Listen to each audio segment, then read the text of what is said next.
In a land far, far away there was a glorious kingdom. In the kingdom stood a great castle, and inside the castle lived a handsome prince.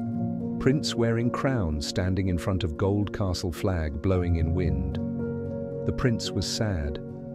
He longed for a true princess to share his castle and kingdom, but he couldn't find one. This was not because there was a lack of princesses. In fact, the kingdom was full of fair maidens all claiming to be princesses. The prince scoured the kingdom, meeting every one of these so-called princesses. But he returned sad and empty-handed. "It is impossible to tell whether these are true princesses," he said to his father, the king. "You must be patient, my son. You will know when you know," said the king, with a knowing smile. The prince smiled back, then went to his chamber. That evening, a huge storm came.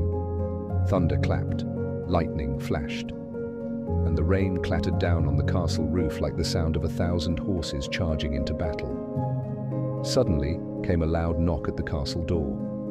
The king put on his robe and opened the door to find a cold, soggy young lady standing in front of him. Drenched, wet blonde princess girl in orange dress standing in castle doorway raining. "I am a true princess," she said. "Please, can I have some dry clothes and a bed for the night?" The king let her in. "She says she is a true princess," said the king to the old queen mother. The queen mother didn't say a word. Instead, she thought to herself, "We'll soon see about that." She then handed the princess a nightgown and said, "Put this on while I prepare your chamber." The queen mother began preparing the chamber, but in a very peculiar way. First, she took the covers, sheets and mattress off the bed. Then she placed a single garden pea on the bedstead. And then she laid 20 mattresses on top of the pea, taking care to separate each layer with a soft eiderdown quilt.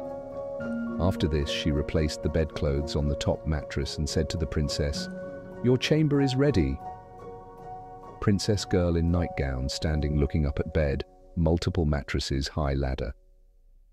The bed was now so high off the ground that the princess needed to climb a ladder to get into the bed.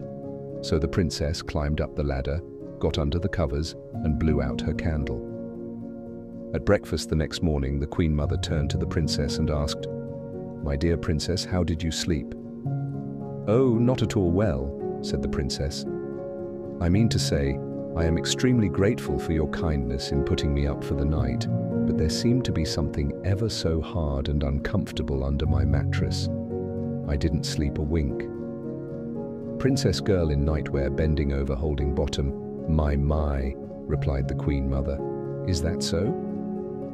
The queen mother turned to the prince and said, "I believe we have found your true princess, for none but a true princess possesses such a delicate sense to feel a single pea through 20 mattresses and 20 of my finest quilts. You must wed immediately." The prince was overjoyed. He turned to the princess and said, "Dear princess, would you do me the great honor of becoming my wife?" She blushed, then taking a moment to finish a mouthful of cereal, said, "On one condition." "Anything," replied the prince. She looked at the prince with a cheeky grin and said, "That you promise, dear prince, that from this day forward any pea that should enter this castle is simply for eating and not for sleeping upon." The prince looked back at her, chuckled and said, "I promise." Princess in dress, prince in royal clothes holding hands, happy confetti falling the end.